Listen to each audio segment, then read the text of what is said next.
আল্লাহ তাআলার একজন পয়গাম্বর, একজন নবী, যিনার নাম হযরতে আইয়ুব আলাইহিস সালাতু ওয়াস সালাম। ওনার নাম তো আপনারা প্রথম শোনেন নাই, অনেকবার শুনছেন।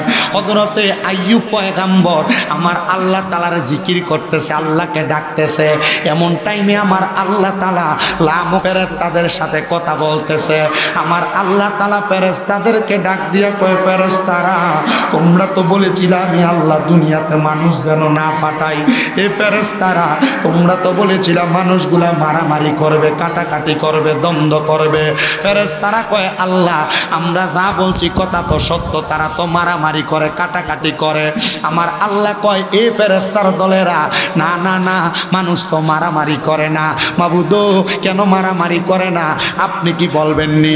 বলে তাকায়া দেখো আমার বন্ধু হযরতে আইয়ুব আলাইহিস সালাতু ওয়াস সালাম, ওনার নামাজের মুসল্লার মধ্যে বইয়া বইয়া আমি আল্লাহ তাআলার জিকির করতাছি। কার জিকির করে? ফেরেশতারা কইছিল আল্লাহ মানুষ বানায়েন না। আমার আল্লাহ ডাক দিয়া কয় এ ফেরেশতারা আমার বান্দা আমি আল্লাহরই অনুগত, এই জন্য আমার বান্দারা আমি আল্লাহ তাআলার জিকির করে, তুমি কেন এই কথা বললা? আমার আল্লাহ তাআলারে ওই ফেরেশতারা ডাক দিয়া কয় আল্লাহ আপনি তো আইয়ুব আলাইহিস সালাতু ওয়াস সালাম রে সুন্দর সুন্দর কয়েকটা সন্তান দিবেন। বলে হ্যাঁ। আল্লাহ হয়তোবা আইয়ুব নবী এই ছেলেগুলা পাইয়া আপনার ইবাদত করে। আমার আল্লাহ কয় না রে ফেরেশতা, আমার বন্ধু এই সন্তান পাইয়া আমার ডাকে না, আমার বন্ধু আমি আল্লাহরে খুশি করার জন্যই ডাকে। ফেরেশতারা ডাক দিয়া কয় আল্লাহ আপনি আইয়ুব নবীর একটু পরীক্ষা করে দেখেন না। হযরতে আইয়ুব নবী উনি চইলা গেলেন ওনার ইবাদত খানার মধ্যে। এমন টাইমে আইয়ুব আলাইহিস সালাতু ওয়াস সালামের সন্তানরা পড়ালেখা করার জন্য উস্তাদের মাদ্রাসার মধ্যে যখন গেছেন, হঠাৎ করে খবর আসলো উস্তাদের যেই মাদ্রাসার মধ্যে পড়তে গেছেন ওই মাদ্রাসার দেয়াল ভাঙ্গা পইরা আইয়ুব আলাইহিস সালাতু ওয়াস সালামের সন্তানগুলা সেই জায়গায় সবাই ইন্তেকাল করেছে। আইয়ুব নবী ইবাদত করতেছেন। এমন টাইমে হযরত আইয়ুব আলাইহিস সালাতু ওয়াস সালামের কাছে খবর আসছে আইয়ুব নবীও আপনি যে আল্লাহ তাআলার ইবাদত করতেছেন আপনার সন্তানগুলা তো দুনিয়া থেকে বিদায় হয়ে গেছে। আইয়ুব নবী কয় আমার আল্লাহ পাকেরই তো ঘোষণা লা ইউকাল্লিফুল্লাহু নাফসান ইল্লা উসআহা, আমার আল্লাহ তাআলা কারোর সাধ্যের বাহিরে কোনো কিছু ছাপাইয়া দেয় না। আমার আল্লাহ আমার যে সন্তানগুলা দিছে আমি সন্তানগুলার ভরণ পোষণের দায়িত্ব নিতে পারছি এবং আমার আল্লাহ এই সন্তানগুলা আমার কাছ থেকে বিদায় করে নিয়া আমার আল্লাহ জানে আমি আইয়ুব নবী ধৈর্য ধরে থাকতে পারবো, এই জন্য আমার সন্তানগুলা আমার কাছ থেকে নিয়ে গেছে। হযরতে আইয়ুব পয়গাম্বর যখন সন্তানগুলা নিয়ে গেছে একটু চোখের পানিও ফালায় না, আমার আল্লাহ তাআলার কাছে শ্রদ্ধা দিয়া ডাক দিয়া কয় আল্লাহ তুমি যা ইচ্ছা পোষণ করেছো তাই করেছো, আল্লাহ তোমার শুকরিয়া আদায় করি। আমার আল্লাহ ফেরেশতাদেরকে ডাক দিয়া কয় ফেরেশতা দেখছো নি রে আমার বন্ধু আইয়ুব তো আমার প্রশংসা ছাড়ে না, আমি তার সবগুলা সন্তান এই মাটির চাপার মাধ্যমে ইন্তেকাল করাইছি, আমার বন্ধু দিয়ে এখনো আমার ইবাদত করতেছে। এবার ফেরেশতারা আমার আল্লাহর লগে বলতেছে গো আল্লাহ আইয়ুব নবীরে আপনি এত সুন্দর সন্তানের পরে আইয়ুব নবীর আপনি বড় বড় রাজপ্রাসাদ দিছেন, আইয়ুব নবীর আপনি সম্পদ দিছেন, আইয়ুব নবী ছিলেন বড় লোক টাকাওয়ালা সম্পদওয়ালা, এজন্য আইয়ুব নবী আপনার প্রশংসা করে আপনার ইবাদত করে। আইয়ুব পয়গম্বর ডাক দিয়া কয় আল্লাহ আপনি আমার যত রকমের পরীক্ষা করেন না কেন আমি আপনার ইবাদত করতে ভুলবো না। আপনারা বলেন যত সম্পদওয়ালা হোক টাকাওয়ালা হোক এই বান্দাটা তো আল্লাহ তাআলার ইবাদত করবেই। অনেক মানুষ সম্পদ হওয়ার পর টাকা পয়সা হওয়ার পর ইবাদত থেকে দূরে সরে যায়, অনেক মানুষ সম্পদ হওয়ার পর টাকা পয়সা হওয়ার পর অহংকার বেড়ে যায়, রাস্তা দিয়ে হাঁটে মানুষের সালাম দিতে চায় না, এ চিন্তা করে আমি শিল্পপতি আমি দানবীর আমি সালাম দিতাম না আমারে সালাম দিব। এ যুবক একবার চিন্তা করে দেখো রে যুবক ভাইরা, তোমার জীবনের গুনাহ যদি তোমার সন্তান তোমার মা বাবা দেখতো তোমার সন্তান বলে পরিচয় দিত না। আল্লাহ গো আপনি আমার গুনাহগুলা গোপন করে রাখছেন, এই গুনাহগুলার কারণে আপনার কাছে আমরা লজ্জিত, এই গুনাহগুলার কারণে আপনার কাছে আমরা শর্মিন্দা। আল্লাহ গো কত গুনাহ করলাম, আমরার গুনার কারণে আমরা যদি কবরে যাই ওই কবরে আমরা শান্তিতে থাকতে পারবো না। আল্লাহ পাক রব্বুল আলামিন আপনার নবী বলেছে এই গুনার কারণে আপনি তিনটা জিনিস করেন। এক নাম্বার গুনার কারণে আপনি বান্দার হায়াত কমায়া দেন, দুই নাম্বার গুনার কারণে আল্লাহ কামাই রুজির বরকত কমায়া দেয়, তিন নাম্বার গুনার কারণে বান্দার বিপদ আপদ বাড়ায়া দেয়। এ মুসলমান, আপনি কত রং বেরঙের গুনাহ করতেছেন, আপনার গুনার কোনো অভাব নাই। আপনার গুনার কাম দেখতে গেলে দুনিয়ার যত বাজে কাম আপনি করতেছেন, হারাম কাম আপনি করতেছেন, সুদের ব্যবসা আপনি করতেছেন, হারাম ব্যবসা আপনি করতেছেন, আবার মসজিদে নামাজও পড়তেছেন। এবার আপনারা বলেন, ও আমার সাথে খালের বাবারা, নামাজও পড়ে সুদও খায়, এমন মুসলমান বাংলা সমাজে আছে না নাই? আমরা সমাজের মানুষ আর ধরে নিয়ে মসজিদের সভাপতি বানায়, যেগুলা সুদ খায় এগুলারে ধরে সভাপতি বানায়, যেগুলা ঘুষ খায় এগুলারে মসজিদের সেক্রেটারি বানায়, যেগুলা কত নামাজও পড়ে না এগুলারে মসজিদ কমিটি বানায়। আল্লাহর কসম রে সাতাই খালার বাবারা, এগুলার জন্য আল্লাহর কাছে জবাব দেওয়া লাগবে। বেনামাজিরে মসজিদের কমিটি বানাইলা, সুদখোরের মসজিদের কমিটি বানাইলা, ঘুষখোরের এলাকার সর্দার মাতাব্বর বানাইলা। যেই লোকটা দুনিয়ার কোনো বালা কামের সাথে নাই, বাজে কাজের সাথে যুক্ত, এই লোকটারে যদি তুমি সমাজের নেতৃত্ব দেওয়ার কাম বানাও, আল্লাহর নবী কয় এ দুনিয়ার উম্মতের দল, এই উম্মতের দল। হযরত আলী রাদিয়াল্লাহু তাআলা আনহু হাদিস বর্ণনা করে তিনি বলে, যখন দেখবা আমার উম্মতের মধ্যে 15 টাকা সংগঠিত হয়েছে, তাহলে মনে করবা আমার উম্মতের উপর আযাব আসতেছে, উম্মতের উপর গজব আসতেছে। এ নবী গো, উম্মতের উপর কেমন আযাব গজব আসতেছে এগুলা কি আপনি নবী বলবেন নি? এই যে দেখেন না, নতুন নতুন করে যে এলাকার মধ্যে কখনো পানি উঠে নাই, হঠাৎ করে পানির ঢল উঠা জায়গা, যে এলাকার মধ্যে কোনোদিন কোনো রোগ ছিল না, নতুন নতুন রোগের আবিষ্কার হয়। কথা কয় না, আছে না নাই? আপনাদের কি কষ্ট হইতেছে? আপনারা কোন আমার কথাটা কি বাস্তব না বাস্তব? সমাজের ভিতরে মূর্খ লোক বুড়ালে নেতা বানায় কি বানায় না? আপনারা আসতে বলতেছে। আপনারা বলেন সমাজে এই যে কথাগুলো বলছি, কথাগুলো কি সংগঠিত হচ্ছে কি হয় না? যে লোক একক নামাজ পড়ে না মসজিদের সভাপতি, কথা কয় না কেন? যেই লোক মসজিদের উন্নয়ন বলেন আর মসজিদের ভালো দিক বলেন কোন দিকের সাথে জড়িত না, মসজিদের সেক্রেটারি।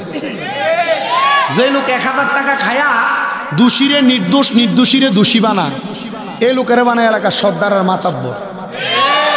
কি কথা কন না কেন? আপনাদের এলাকায় আছে না নাই জানি না, তবে আমাদের এলাকায় বেশি এগুলা। আল্লাহ নবীর একটা হাদিস, তিরমিজি শরীফ 2211 নম্বর হাদিস, 2200 নবীজি বলছেন, হযরত আলী ইবনে আবি তালিব রাদিয়াল্লাহু তাআলা আনহু হাদিস বর্ণনা করে, আমি আসলাম জিকিরত, জিকির তো এখন আইসি, এখন স্লিপ করি, ওখানে যে তো মাথা আইছে, মাথা আগে শেষ করি। মা কি দেখেন আপনারা? আমার নবী বলেন, উম্মত এ আলী ইবনে আবি তালিব, নবীজির চাচাতো ভাই হযরত আলী রাদিয়াল্লাহু তাআলা আনহু, মারহাবা, ডাক দিয়া কয়, শোনো, যখন দেখবা আমার উম্মতের মাঝে 15 টাকা হইতেছে, তখন মনে করবা আমার উম্মতের চারদিক থেকে আযাব এবং গজব পাকড়াও করবে। কেমন আযাব, কেমন রোগ আসবে, যে রোগের নাম বাপদাদার 14 গোষ্ঠীর যুগেও শুনে নাই। এমন রোগ, এই যে করোনা ভাইরাস, জিজ্ঞাসা করেন বুড়া বেটারে, কোনোদিন শুনছেন না আপনারা করোনা ভাইরাস? এটা এবারের আগে এমন অবস্থা হবে, অপরিচিত রোগ তোমাদেরকে আক্রমণ করবে। যখন বজ্রপাত হবে, খবর পাইবা বজ্রপাতে মানুষ বেশি বেশি মারা যাইতেছে। বাংলাদেশে গত বছর যেই পরিমাণ মানুষ বজ্রপাতে মারা গেছে, এর আগের 3 বছর মিলে এত মানুষ মারা যায় নাই। বাংলাদেশে গত বছর যেই পরিমাণ ভূমিকম্প হয়েছে, এর আগের 3 বছর মিলে এত ভূমিকম্প হয় নাই। তো রাসূল বলেছেন, যখন দেখবা উম্মতের মধ্যে 15 টাকা হইতেছে, তখন দেখবা আকাশের বিজলির সাথে মানুষের গায়ের উপর আগুনের কুণ্ডলি পড়তেছে, বেশি বেশি ভূমিকম্প হইতেছে, মানুষকে আমার আল্লাহ তাআলা এমন আযাব গজব দিয়া পরীক্ষা করতেছে। এটার একটা প্রমাণ হলো আমেরিকার লস অ্যাঞ্জেলেস। এই যে দেখতেছেন, এই আমেরিকার লস অ্যাঞ্জেলেস একটা জায়গা বরফে একবারে ভরপুর হয়ে রয়েছে, আর একটা জায়গা আগুনে দাবানলে ধাউ ধাউ ধাউ ধাউ করে জ্বলতেছে। এটার কারণ কি জানো? এই লস অ্যাঞ্জেলেস নামক জায়গাটা আগুনের মধ্যে দাবানলে পুইরা যাওয়ার কারণ হইল এরা চাইছিল ওই গাজাবাসী ফিলিস্তিনের মুসলমানদেরকে এদের বিভিন্ন আগ্নেয়াস্ত্র দ্বারা এরা বোম ব্লাস্টিং করে তাদেরকে মাইরা ফেলবে।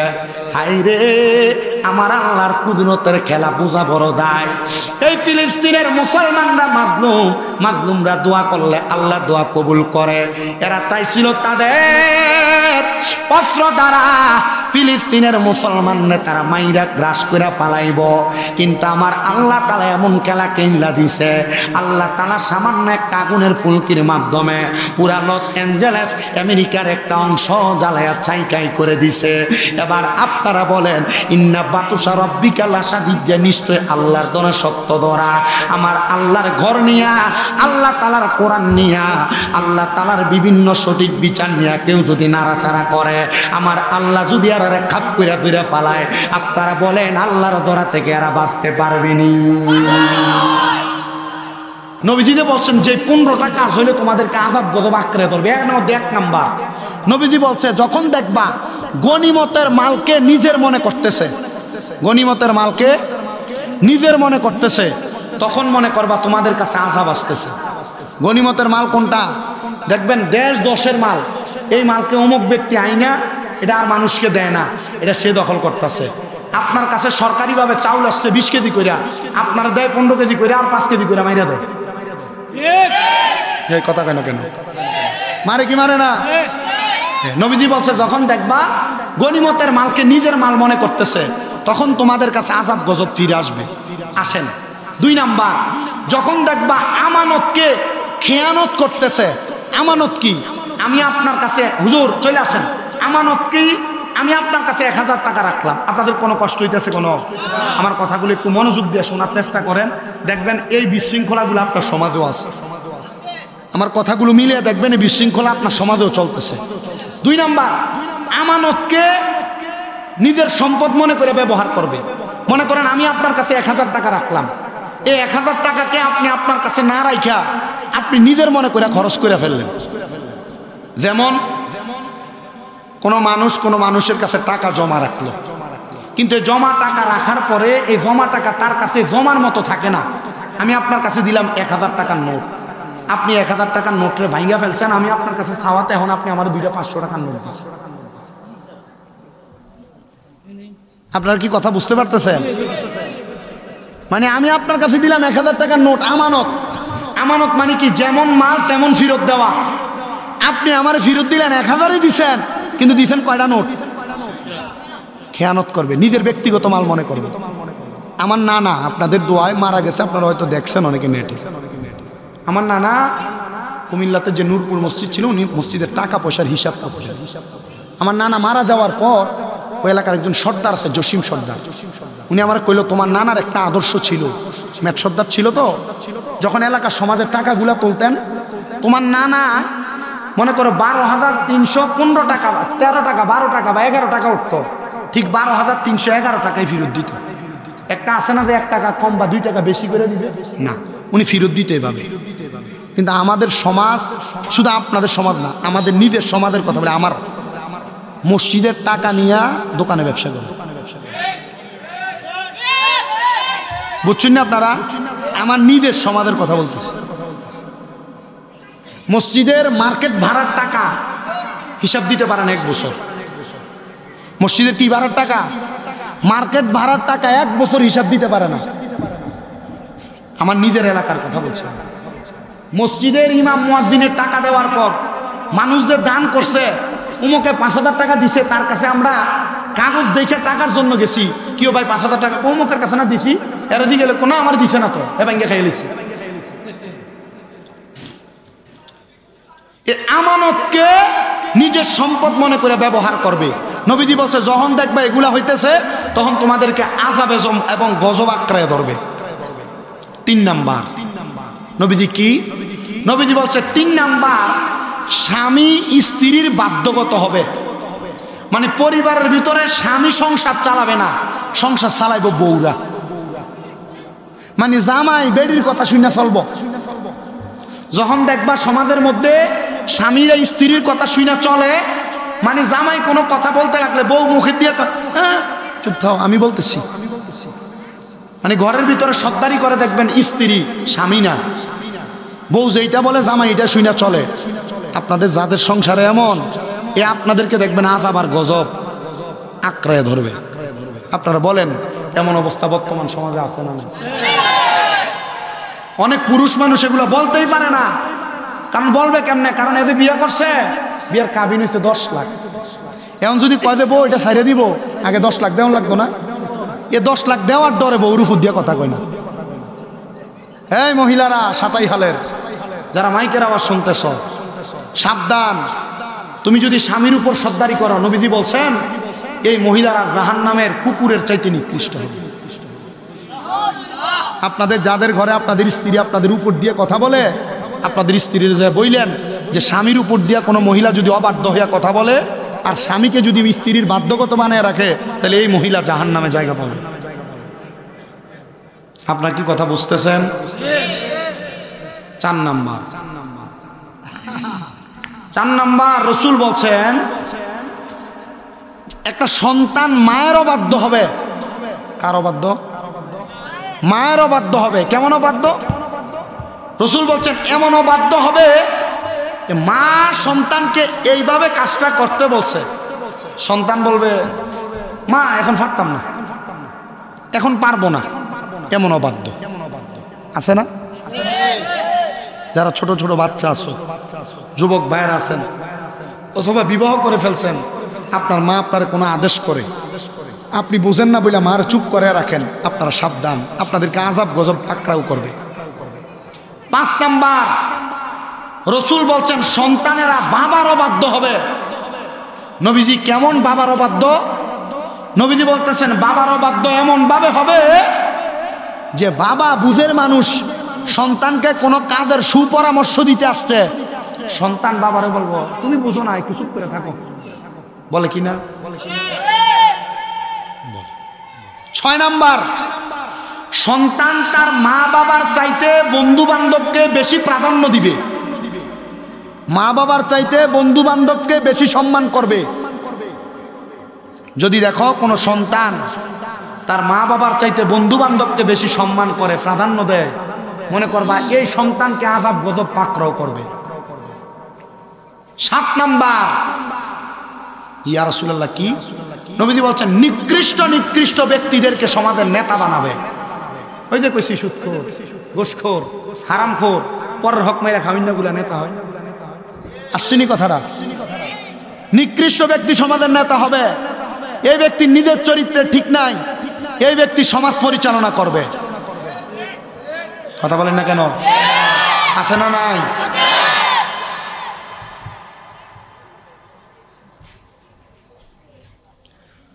9 নাম্বার নবী আমার বলে কোন মানুষের অনিষ্টতা থেকে বাঁচার জন্য মানুষ তাকে সালাম দিবে। দেখবেন এমন অনেক মানুষকে এলাকার মানুষ সালাম দেয়, সামনে দেখলে কয় সাবা সালাম আলাইকুম, পেছনে গেলে কয় বড় বার মানুষ আছে না? মানে সামনে আসলে খুব আসসালামু আলাইকুম করে, পিছন দিয়ে গেলে তার গাইলা আসেনি? নবীজি বলেন এই মানুষটার অনিষ্টতা থেকে বাঁচার জন্য মানুষ তাকে সালাম দিবে, মানুষ তাকে সম্মান করবে।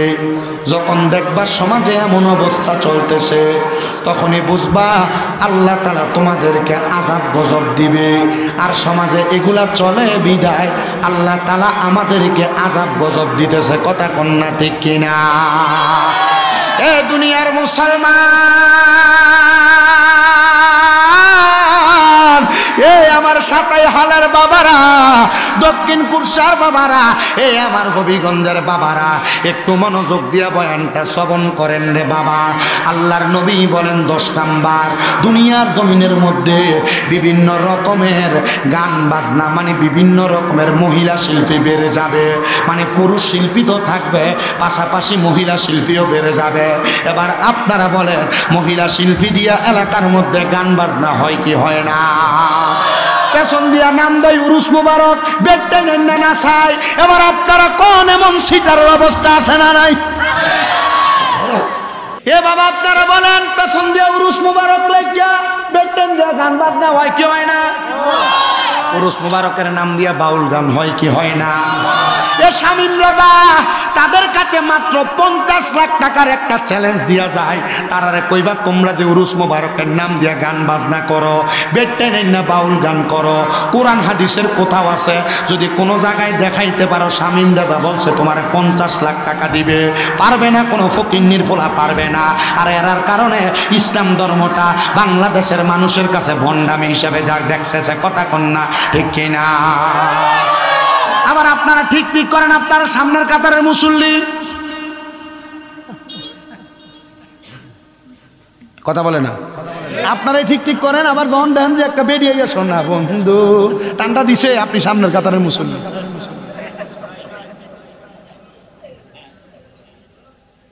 আপনাদের কি কষ্ট হইতেছে? আজকের ওয়াজটা মনে হয় তাই লাগতেছে না? না আজকেরটা ভালো লাগেনি? দিনারপুর মিডিয়া দেখছেন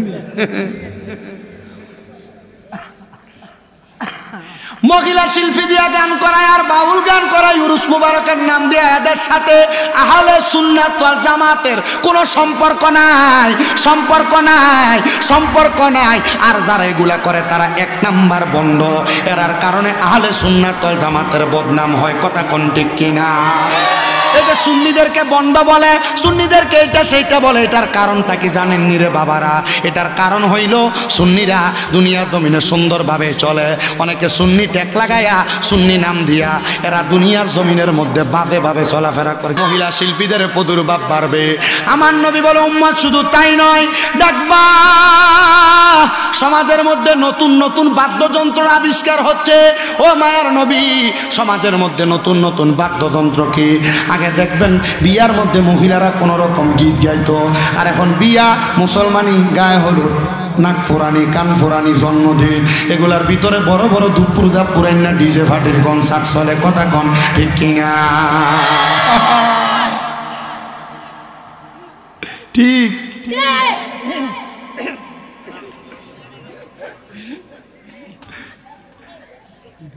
আসেনি?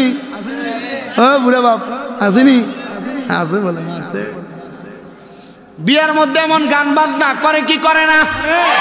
গায়ে হলুদের মধ্যে গান বাজনা করে কি করে না? জন্মদিন মুসলমানের নাম দিয়ে এমন গান বাজনা বেহায়াপনা করে কি করে না? আল্লাহর কসম এগুলা হারাম, এগুলা হারাম, এগুলা হারাম। এই হারাম কাজ কইরা যারা বিয়া করে, এই বিয়ার ভিতরে কোনোদিন আরাম হবে না, অশান্তি আর অশান্তি। দেখবেন 2 বছর 2.5 বছর জামাই বলে গেছে ফিটা ফিটা কিলা কিনা মুইরা মুইরি কথা কান ঠিক কিনা রাগ করিনি কিনা? আবার দেখবেন এই বিয়াতে আপনার ইমাম সাহেবরা দোয়া করেননি? ও কি দাও বেটা ফেসে বেটা দোয়া না করলে বেটা চাকরি শেষ, মাতে না? ঠিক আছে না? নাই এ আব্বা, আরে আমি যে মসজিদে এখন ইমামতি করি, আল্লাহ রহমতে দোয়া করেন 2 বছরের উপর হয়েছে, একটা বিয়েও পড়াইছি। কিটা? একটা বিয়েও পড়াইছি না। আর যেটা পড়াইছি এটাত গান বাজনা আসতো না। আমি মসজিদে কইছি তোমরা যদি তোমরা বিয়াত গান বাজনা করো, আমারই দিয়ে বিয়া পড়াই থাকতাম। পারলে যে হুজুর পড়াইবা এই হুজুরে দাওয়াত দিবে, কথা বুঝছেন নি? আমি কইছি যে হুজুর পড়াইবে এই হুজুরে দাওয়াত দিবা। বিয়ার মধ্যে গান বাজনা, ডিজে পার্টির কনসার্ট এগুলা করা যাবে? কথা বলেন, করা যাবে? যারা করে তারা কখনো এগুলার মাধ্যমে আরাম পাবে না। ও বন্ধু, এ বিয়ার মধ্যে দেখবেন বিয়া পড়ানোর পর হুজুর দোয়া করে, আল্লাহ এ স্বামী স্ত্রীর মিলবন্ধনের মাঝে তাদেরকে একটা নেক সন্তান দান করো। তো আপনি গান বাজনা কইরা হারাম কর্মকাণ্ড কইরা আপনি বিয়া করলেন, আবার আপনি নেক সন্তান আশা করতেছেন। মনে রাখবেন এ বিয়ার মধ্যে যে সন্তান জন্ম হইব, এ ফোলারে দেখবেন মা জননী কান্দা থামানোর লেগে কত কিছু করে, কান্দা থামে না।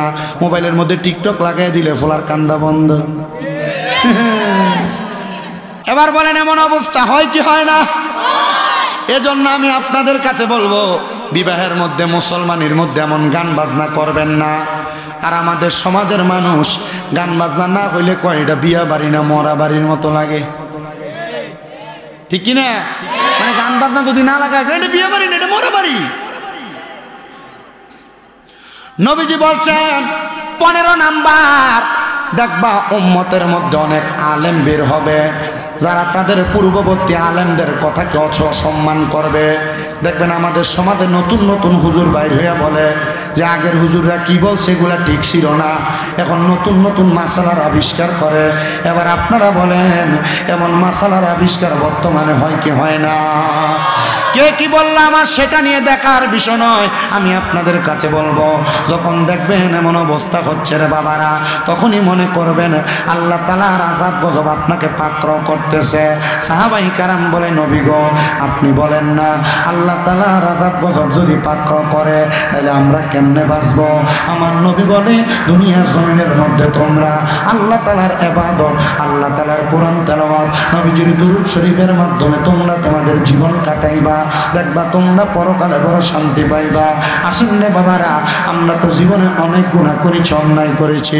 এই গুনার জন্য আল্লাহ তাআলার কাছে ক্ষমা প্রার্থনা করে আল্লাহ তাআলার একজন পয়গম্বর, একজন নবী, যিনার নাম হযরতে আইয়ুব আলাইহিস সালাতু ওয়াস সালাম। ওনার নাম তো আপনারা প্রথম শোনেন নাই, অনেকবার শুনছেন। হযরতে আইয়ুব পয়গম্বর আমার আল্লাহ তাআলার জিকির করতেছে, আল্লাহকে ডাকতেছে। এমন টাইমে আমার আল্লাহ তাআলা লামো ফেরেশতাদের সাথে কথা বলতেছে। আমার আল্লাহ তাআলা ফেরেশতাদেরকে ডাক দিয়া কয়, ফেরেশতারা তোমরা তো বলেছিলে আমি আল্লাহ দুনিয়াতে মানুষ যেন না ফাটাই। এ ফেরেশতারা তোমরা তো বলেছিলে মানুষগুলা মারামারি করবে, কাটাকাটি করবে, দ্বন্দ্ব করবে। ফেরেশতারা কয়, আল্লাহ আমরা যা বলছি কথা তো সত্য, তারা তো মারামারি করে, কাটাকাটি করে। আমার আল্লাহ কয়, এ ফেরেশতার দলেরা, না না না, মানুষ তো মারামারি করে না। মাবুদ কেন মারামারি করে না আপনি কি বলবেননি? বলে তাকায়া দেখো আমার বন্ধু হযরতে আইয়ুব আলাইহিস সালাতু ওয়াস সালাম, ওনার নামাজের মুসল্লার মধ্যে বইয়া বইয়া আমি আল্লাহ তাআলার জিকির করতাছি। কার জিকির করে? ফেরেশতারা কইছিল আল্লাহ মানুষ বানায়েন না। আমার আল্লাহ ডাক দিয়া কয়, এ ফেরেশতারা আমার বান্দা আমি আল্লাহরই অনুগত, এই জন্য আমার বান্দারা আমি আল্লাহ তাআলার জিকির করে, তুমি কেন এই কথা বললা? আমার আল্লাহ তাআলারে ওই ফেরেশতারা ডাক দিয়া কয়, আল্লাহ আপনি তো আইয়ুব আলাইহিস সালাতু ওয়াস সালাম রে সুন্দর সুন্দর কয়েকটা সন্তান দিবেন। বলে হ্যাঁ। আল্লাহ হয়তোবা আইয়ুব নবী এই ছেলেগুলা পাইয়া আপনার ইবাদত করে। আমার আল্লাহ কয়, না রে ফেরেশতা, আমার বন্ধু এই সন্তান পাইয়া আমার ডাকে না, আমার বন্ধু আমি আল্লাহরে খুশি করার জন্যই ডাকে। ফেরেশতারা ডাক দিয়া কয়, আল্লাহ আপনি আইয়ুব নবীর একটু পরীক্ষা করে দেখেন না। হযরতে আইয়ুব নবী উনি চইলা গেলেন ওনার ইবাদত খানার মধ্যে। এমন টাইমে আইয়ুব আলাইহিস সালাতু ওয়াস সালামের সন্তানরা পড়ালেখা করার জন্য উস্তাদের মাদ্রাসার মধ্যে যখন গেছেন, হঠাৎ করে খবর আসলো উস্তাদের যেই মাদ্রাসার মধ্যে পড়তে গেছেন ওই মাদ্রাসার দেয়াল ভাঙ্গা পইরা আইয়ুব আলাইহিস সালাতু ওয়াস সালামের সন্তানগুলা সেই জায়গায় সবাই ইন্তেকাল করেছে। আইয়ুব নবী ইবাদত করতেছেন। এমন টাইমে হযরত আইয়ুব আলাইহিস সালাতু ওয়াস সালামের কাছে খবর আসছে, আইয়ুব নবীও আপনি যে আল্লাহ তাআলার ইবাদত করতেছেন, আপনার সন্তানগুলা তো দুনিয়া থেকে বিদায় হয়ে গেছে। আইয়ুব নবী কয়, আমার আল্লাহ পাকেরই তো ঘোষণা, লা ইউকাল্লিফুল্লাহু নাফসান ইল্লা উসআহা। আমার আল্লাহ তাআলা কারোর সাধ্যের বাহিরে কোনো কিছু চাপাইয়া দেয় না।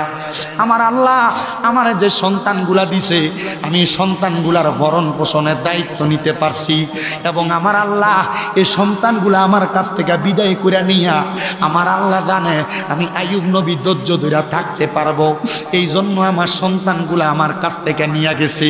হযরতে আইয়ুব পয়গম্বর যখন সন্তানগুলা নিয়ে গেছে একটু চোখের পানিও ফালায় না, আমার আল্লাহ তাআলার কাছে শ্রদ্ধা দিয়া ডাক দিয়া কয়, আল্লাহ তুমি যা ইচ্ছা পোষণ করেছো তাই করেছো, আল্লাহ তোমার শুকরিয়া আদায় করি। আমার আল্লাহ ফেরেশতাদেরকে ডাক দিয়া কয়, ফেরেশতা দেখছো নি রে আমার বন্ধু আইয়ুব তো আমার প্রশংসা ছাড়ে না, আমি তার সবগুলা সন্তান এই মাটির চাপার মাধ্যমে ইন্তেকাল করাইছি, আমার বন্ধু দিয়ে এখনো আমার ইবাদত করতেছে। এবার ফেরেশতারা আমার আল্লাহর লগে বলতেছে, গো আল্লাহ, আইয়ুব নবীরে আপনি এত সুন্দর সন্তানের পরে আইয়ুব নবীরে আপনি বড় বড় রাজপ্রাসাদ দিছেন, আইয়ুব নবীরে আপনি সম্পদ দিছেন। আইয়ুব নবী ছিলেন বড় লোক, টাকাওয়ালা, সম্পদওয়ালা। এজন্য আইয়ুব নবী আপনার প্রশংসা করে, আপনার ইবাদত করে। আইয়ুব পয়গম্বর ডাক দিয়া কয়, আল্লাহ, আপনি আমার যত রকমের পরীক্ষা করেন না কেন, আমি আপনার ইবাদত করতে ভুলব না। আপনারা বলেন যত সম্পদওয়ালা হোক, টাকাওয়ালা হোক, এই বান্দাটা তো আল্লাহ তাআলার ইবাদত করবেই। অনেক মানুষ সম্পদ হওয়ার পর, টাকা পয়সা হওয়ার পর ইবাদত থেকে দূরে সরে যায়। অনেক মানুষ সম্পদ হওয়ার পর, টাকা পয়সা হওয়ার পর অহংকার বেড়ে যায়, রাস্তা দিয়ে হাঁটে, মানুষের সালাম দিতে চায় না। এ চিন্তা করে, আমি শিল্পপতি, আমি দানবীর, আমি সালাম দিতাম না, আমারে সালাম দিব কি? আছে না সম্পদের মালিক, এ রাস্তা দিয়ে যাওয়ার সময় চিন্তা করে, আমি সালাম দিতাম কেন, আমারে সালাম দিব। ফেরেশতারা আমার আল্লাহরে ডাক দিয়া কয়, আল্লাহ, আইয়ুব নবীর আপনি কোটি কোটি সম্পদ দান করেছেন, রাজপ্রাসাদ দান করেছেন, বাইতুল মালের মধ্যে সম্পদ দিয়েছেন। এজন্য আইয়ুব নবী আপনারে ইবাদত করে, আপনারে ডাকে। এ আল্লাহ, আল্লাহ গো, আপনি আইয়ুব নবীর আরো পরীক্ষা করে দেখেন। এবার আইয়ুব নবী ইবাদত করতেছেন, ওনার ইবাদত খানা আলাদা। আইয়ুব নবী যখন ইবাদত করে, ওনার কাছে ওনার উজির দৌড়ে আসছে, এ নবী, আপনার যত বকরি ছিল, উট ছিল, ভেড়া ছিল, এগুলা মাটির মধ্যে মই একবারে মাটির সাথে মিশা আছে। আপনার বাইতুল মালের মধ্যে, যেই মালের গোডাউনের মধ্যে যত মালামাল ছিল, সব পুইরা সারকার হয়ে গেছে। আইয়ুব নবী একটু কথা বলে না, বলে আমার আল্লাহর যা ইচ্ছা আমার আল্লাহ তা করেছে। আইয়ুব নবীর রাজপ্রাসাদটা মাটির সাথে মিশা গেছে। আপনাদের দুয়ার বরকতে আমি আইয়ুব নবীর ওই বাড়িটার কাছে যা দেখে আসছি, আইয়ুব নবীর বড় রাজপ্রাসাদ একবারে মাটির সাথে ধুলিস্যাৎ হয়ে গেছে। হযরত আইয়ুব পয়গম্বর ডাক দিয়া কয়, জগৎবাসী রে, আমার আল্লাহ তাআলা জানি আমার উপর কোন পরীক্ষা করতেছে, তবে আমি বিশ্বাস করি আল্লাহ তাআলা এই পরীক্ষা সবার উপরে করে না। আর আমরা যদি 1-2 মাস কামাই না হয়, আমরা কত রকমের আফসোস করি, আল্লাহ আমারে দিল না, তারে দিল। আমরা যদি একটা রোগ হয়ে যায়, আমরা কত রকমের আফসোস করি, আল্লাহ আমারে রোগ দিল, তারে ভালো রাখলো। আমরা যদি এই বছর জমিতে ফসল না হয়, আমরা কত আফসোস করি, আল্লাহ আমার জমিতে আবার ফসল দিল না।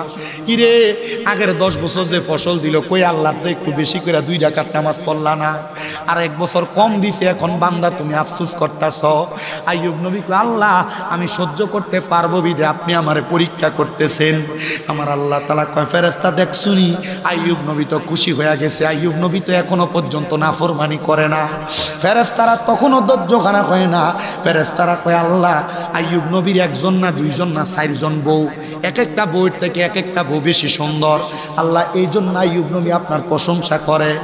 আইয়ুব নবী বলে, আমার আল্লাহ তাআলা আমার এবার আস্তে আস্তে কইরা একটা রোগের দেখা দিছে, একটা রোগ, কিরাই রোগ।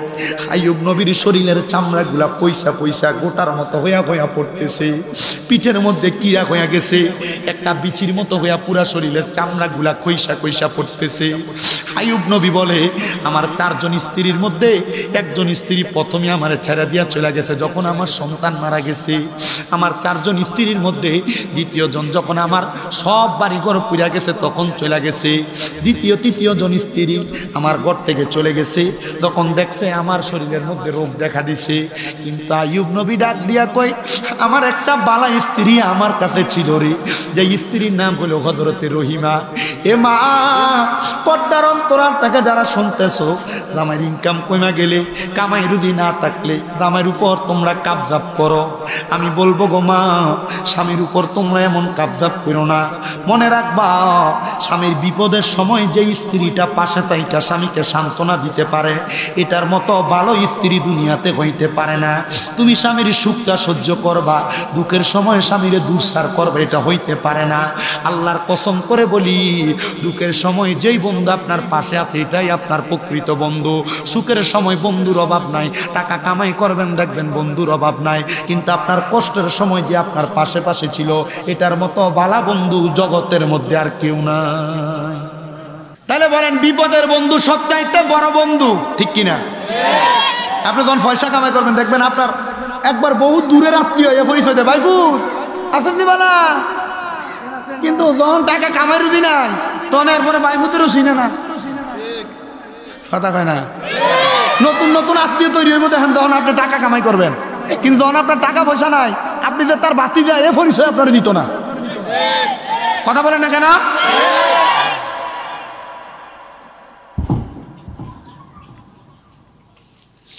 এ বন্ধু, এ নবীর উম্মতের দল, এ আশিক রাসূল ভাই বাবারা, অন্তরের কানটা লাগে শোনো। আইয়ুব নবী কয় আমার রাজপ্রাসাদ থেকে সব পাহারাদাররা চলে গেল, সেনাপতিরা চলে গেল, কর্মীরা চলে গেল, আবার স্ত্রী 4 জনের মধ্য থেকে 3 জন স্ত্রী চইলা গেছে, কিন্তু আমার একটা স্ত্রী যায় না। হযরত রহিমা, আমি বললাম রে রহিমা তুমি কেন আমার কাছ থেকে যাও না? হযরত রহিমা কয় স্বামী আপনি তো আল্লাহ পাকের পয়গম্বর, হতে পারে এটা আমার আল্লাহর কোন পরীক্ষা গো, আমার আল্লাহ আপনারা হয়তো কোনো পরীক্ষা করতেছে, আমি রহিমা আপনার কাছ থেকে যাইতাম না। হযরত রহিমা ডাক দিয়ে কয় স্বামী গো আপনার কঠিন বিপদে সবাই আপনারা চাইরা চইরা গেছে। হযরত আইয়ুব নবী কয় রহিমা তুমিও যাও, আমি জানি আমার লাগে দুনিয়ার কেউ না থাকলে একজন আছে, বলেন তিনি কে?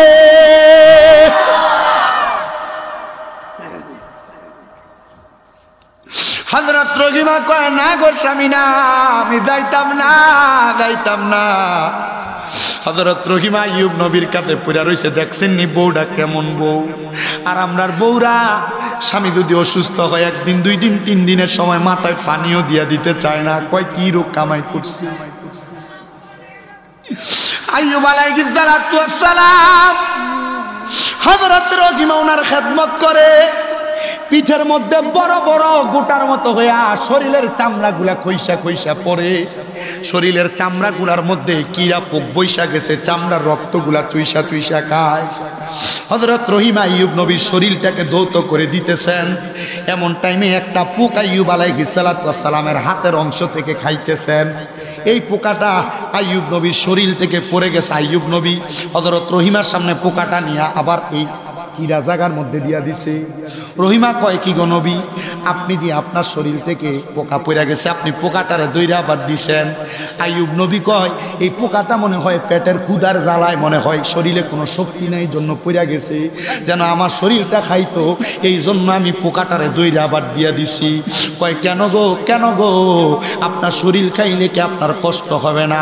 কয় না রে রহিমা, না না কষ্ট হবে না, কষ্ট হবে না, কারণ আমার আল্লাহ তাআলা হয়তো আমি আইয়ুব নবীর শরীরে এই পোকার রিজিক রাখছে, এজন্য আমি আইয়ুব নবী পোকাটারে আবার এই জায়গার মধ্যে দিয়া দিছি। আইয়ুব নবী গো এত ধৈর্য কেমনে আপনি ধরলেন গো, ধৈর্য কেমনে ধরলেন? হযরতে আইয়ুব আলাইহিস সালাতু ওয়াস সালাম ডাক দিয়া কয় জগতের মানুষ, আমি ধৈর্য ধারণ করতে করতে অনেক ধৈর্য ধরেছি, এবার আমার ঘরের মধ্যে কোনো খাবার নাই, আমি আইয়ুব নবী অসুস্থ অবস্থায় রোজা রাখতে লাগলাম। ও বাবা সামনেই তো মাহে রমজান মাস আসতেছে, এটা রজব মাস, এরপরে শাবান মাসের চাঁদ, এরপরে রমজান মাস, এই রমজান মাসের মধ্যে রোজাটা রাখা লাগবে, রাখা লাগবে। দেখছেন না আইয়ুব পয়গম্বর অসুস্থ অবস্থায় ঘরে খাবার নাই, রোজা রাখা শুরু করে দিছে। নবী গো কেন রোজা রাখেন? উনি বলতেছে খাবার যেহেতু নাই, আমি এমনিই তো ক্ষুধার্ত থাকবো, এই জন্য আমি রোজা রাখি আমার সময় কাটাইতেছি। আর আমরা মুসলমান ভোর রাত্রে পেট ভরে খানা খাইয়া দুপুর যাইতে না যাইতে আমরা পেটে ক্ষুধা জ্বালাইগা জায়গা। আর আমরা দোকানদারেরা দোকান তো বন্ধ করে না, করে না, রমজান মাসে আল্লাহরে ভয় করে বান্না করে না, দোকানের উপর দিয়া শাটার দিয়া ঘুমটা দিয়া দিয়া দোকানে ব্যবসা চালায়। আল্লাহর কসমে দোকানদাররা আল্লাহর কাছে জবাব দেওয়া লাগবো।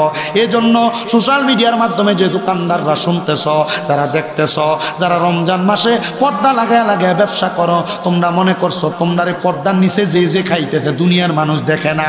ওরে বন্ধু, দুনিয়ার মানুষও যদি না দেখে, আমার আল্লাহ তাআলা তো দেখতাছে। আমার আল্লাহ এমন ফিটা ফিটবো, কাঁচা বাঁশের গোড়া দিয়া বাইরাইব। এজন্য রমজান মাসে রোজার দরকার আছে না নাই? এমনি খাইয়া মোটা তাজা বেড়া রমজান মাসে রোজা রাখে না। দেখবেন একবারে চারিদিক কাইটা মাটি কাইটা খেত পাথর কুড়ে কাছে সব পরিষ্কার করে, কিন্তু রোজা রাখে না। এই রমজান মাসে রোজাটা ক্লিয়ার ভাবে রাখতে হবে, এটা পরিপূর্ণ রাখতে হবে। এবার আইয়ুব নবী বলে আমি রোজা রাখা শুরু করে দিলাম। হযরত রহিমা বলে কোথা থেকে খাবার আসবে? আমি চলে গেলাম মানুষের বাড়িতে কর্ম করব স্বামীকে খাওয়ানোর জন্য। হযরত রহিমা চলে গেছেন কর্ম করার জন্য, মানুষের বাড়িতে বাড়িতে যায়, কিন্তু হযরত রহিমারে মানুষ কাজে রাখে না। কেন কাজে রাখে না? কারণ নবীর স্ত্রী, উনি কাজ করবে কি করবেন এটা নিয়ে সন্দেহ করে। হযরত রহিমা ছিলেন বড় সুন্দরী, বড় সুন্দরী, বড় সুন্দরী। রহিমার চুলগুলো এমন লম্বা ছিল, বলে লম্বা লম্বা চুলগুলার দিকে তাকায় তাকায়া আইয়ুব আলাইহিস সালাতু ওয়াস সালাম সুন্দর সুন্দর কাসিদা পড়তেন, কাসিদা। হযরত আইয়ুব আলাইহিস সালাতু ওয়াস সালামের স্ত্রী হযরত রহিমা মানুষের বাড়িতে যখন কাজ পায় না, হযরত রহিমার মাথার চুলের অর্ধেকগুলা বিক্রি করে ফেলছেন কাইটা। এ রহিমা, মাথার চুলগুলা কেন বিক্রি করে দিলা? বলে আমার স্বামীর খাবার যোগান দেওয়ার জন্য। হযরত রহিমার মাথার চুলগুলা বিক্রি কইরা হযরত রহিমা যখন স্বামীর জন্য খাবার আনে, এর মধ্যে আল্লাহ তাআলার ফেরেশতারা শয়তানের মাধ্যমে আইয়ুব নবীরে পরীক্ষা করায়, রহিমারে পরীক্ষা করায়। আইয়ুব আলাইহিস সালাতু ওয়াস সালামের কাছে বুড়া একটা মহিলা সাইজা লাঠি দইয়া নিয়া হাতের বেশে আইসা, বুড়া মহিলাটা আইয়ুব আলাইহিস সালাতু ওয়াস সালামের কাছে কয়, আইয়ুব নবী, তুমি যে তোমার স্ত্রীটারে এমনে ছেড়ে দিলা, তোমার স্ত্রীতে বাহিরে চলে গেল, তোমার স্ত্রী তো দুনিয়ার জমিনের মধ্যে অপকর্মের মধ্যে লিপ্ত হয়ে যাবে। আর আইয়ুব নবী কয়, না না না, আমার স্ত্রী অপকর্মের মধ্যে লিপ্ত হইতে পারে না। এবার ডাক দিয়া কয়, এ নবী, তোমার স্ত্রী যদি বাড়িতে আসে, তাহলে তুমি তোমার স্ত্রীর মাথার চুলগুলো একটু পরীক্ষা কইরো, দেখবা তোমার স্ত্রী মাথার চুলগুলা পর্যন্ত ফালাইয়া দিয়েছেন। এই অপকর্মের কারণে মানুষ তারা দইরা মাথার চুলগুলা ফালাইয়া দিছে। আসলে কি অপকর্মের কারণে ফালাইছে, নাকি মা স্বামী খাবার যোগান দিত যে বেচছে? আল্লাহ এখানেও পরীক্ষা করতেছে। একটা পুরুষের জন্য তার স্ত্রীর মতো পরীক্ষা, বড় পরীক্ষার কিছু নেই। এ বউ যদি করে ভালো হয়, পুরুষের সংসার জান্নাত। বউ যদি কোনো রকম খারাপ হয়, পুরা সংসারটার জাহান্নাম বানায়। একটা পুরুষের সবচাইতে পরীক্ষার জায়গা তার স্ত্রী। কথা কি বুঝতে পারছেন আপনারা? এই বুড়ো মহিলা যখন বের হয়ে যায়, আইয়ুব আলাইহিস সালাতু ওয়াস সালামের স্ত্রী হযরত রহিমা ঘরে আটাই না খাবার রেডি করে রহিমার সামনে। হযরত রহিমা বলে, স্বামী নেন আপনার খাবার, আপনার জন্য রেডি করলাম। আইয়ুব নবী কয়, ততক্ষণ খাবার মুখে দিব না যতক্ষণ পর্যন্ত তুমি রহিমার মাথার চুল আমারে না দেখাইবা। হযরত রহিমা কই, আচানক কান্ড, আমার স্বামী আমার চুলের খবর জানলো কেন? আপনারা বলেন, আল্লাহ তাআলার কুদরতের খেলা বান্দার বোঝা যায়? বান্দা বুঝতে পারে? হযরত রহিমা বলে, আমি একটা লাফ দিয়ে আমার স্বামীর কদমে পড়ে গেলাম। স্বামী গো, এ পানের স্বামী, জানি না আপনি কেমনে জানছেন আপনি আল্লাহর পয়গম্বর। আল্লাহ তাআলা গায়বের খবর আপনারা নবীদেরকে জানাই। এগো স্বামী, আমি আমার মাথার চুলের অর্ধেক অংশ করে ফেলেছি আপনার খাবারের জন্য, মানুষ আমার কামের মধ্যে রাখে না। আইয়ুব নবী কয়, আল্লাহ আর কত পরীক্ষাতে পালাইবা গো আল্লাহ। আমার স্ত্রীর মাধ্যমে আমি নবীরে পরীক্ষা করতেছো। আমি জানি যে রহিমা আমি স্বামীর এই খারাপ অবস্থায় আমারে ফালাইয়া যায় নাই। এই রহিমা কোনোদিন খারাপ কর্মে কাণ্ডে লিপ্ত হবে না। আমার আল্লাহ কয়, ফেরেশতারে, আমি আল্লাহর কুদরতি অন্তরের ভিতরে মায়া লাইগা গেছে। আমি আর আমার বন্ধুরে পরীক্ষা করতাম না। আমার বন্ধুর পরীক্ষা শেষ, আমার আল্লাহ তাআলা আইয়ুব পয়গম্বরকে জানিয়ে দেয়, পয়গম্বর, হে আইয়ুব পয়গম্বর, জানগো উমানের বড় নদী আছে, এই নদীর মধ্যে যে পানিটার মধ্যে আপনি একটু গোসল করেন, আমি আল্লাহ তাআলা আপনি আইয়ুব নবীর সমস্ত রোগগুলা শিফা দান করে দিব। অশিফাউ লিমা ফিস সুদূর। পড়েননি গো হুজুর শাফা খতমের সময় মানুষ যখন অসুস্থ হয় দেখবেন সালামুন কাওলাম মির রব্বির রহিম পইরাই দোয়াগুলা করে। আইয়ুব পয়গম্বর রে আমার আল্লাহ ডাক দিয়া কয়, নবী এই উমানের বড় নদীর মধ্যে সাগরের মধ্যে যাইয়া আপনি একটু গোসল করেন, এই পানির মাধ্যমে আপনার রোগ নিরাময় করে দিব। এই যে কক্সবাজারের লবণাক্ত পানিগুলা, এই সমুদ্রের লবণাক্ত পানিগুলা শরীরের জন্য কিন্তু ক্ষতি করে না, ভালো। লবণাক্ত পানিগুলা শরীরের রোগ বালা মুসিবত কাটে, রোগ কাটে। লবণাক্ত পানি দিয়া, লবণওয়ালা পানি দিয়া গোসল করলে মানুষের চামড়ার বিভিন্ন ফ্যাকাশে রোগগুলা চলে যায়, চামড়া পরিষ্কার হয়। এজন্য মাঝে মাঝে গরম লবণ দিয়া গরম পানির মধ্যে গরম পানি দিয়া গোসল করবেন, এটা কোরআনিক চিকিৎসা। এটা আমি মাঝে মাঝে করি, যখনই গোসল করি গরম পানির মধ্যে আমি লবণ ছিটিয়ে দিয়ে পানি দিয়া গোসল করি। কেন? কারণ এটার মাধ্যমে আমার আল্লাহ তাআলা শেফা রাখছে। আর যারা বুড়া বুড়া মানুষ আছেন, চামড়া বইটা জাগা, আপনার জন্য এটা একটা রোগের ওষুধ। শীতকালে আপনাদের গোসল করতে কষ্ট হয়, ঠান্ডা পানির কারণে কষ্ট হয়, আপনারা গরম পানি কইরা এই পানির মধ্যে লবণ ছিটিয়ে দিয়ে পানি দিয়ে ওযু করবেন, গোসল করবেন, দেখবেন গাও গরম থাকবো।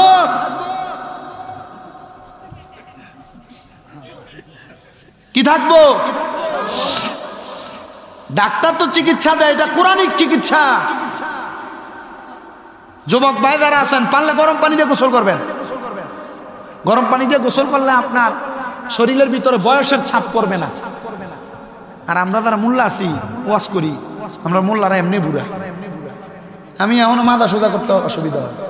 ওই যে আপনি বইয়ে বইয়ে ওয়াজ শুনি, ওয়াজ করি, আর 6-7 ঘন্টা জার্নি করে আসি, আবার 2 ঘন্টা বইয়ে ওয়াজ করি, আবার 2 ঘন্টা এরপর আবার 6-7 ঘন্টা জার্নি করে যাই, ঘুম হয় না ক্লিয়ার মতো, আমরা এমনি বইটা জায়গা। আমরা বউ যে আমার কাছে থাহে, এটা আল্লাহ শুকরিয়া।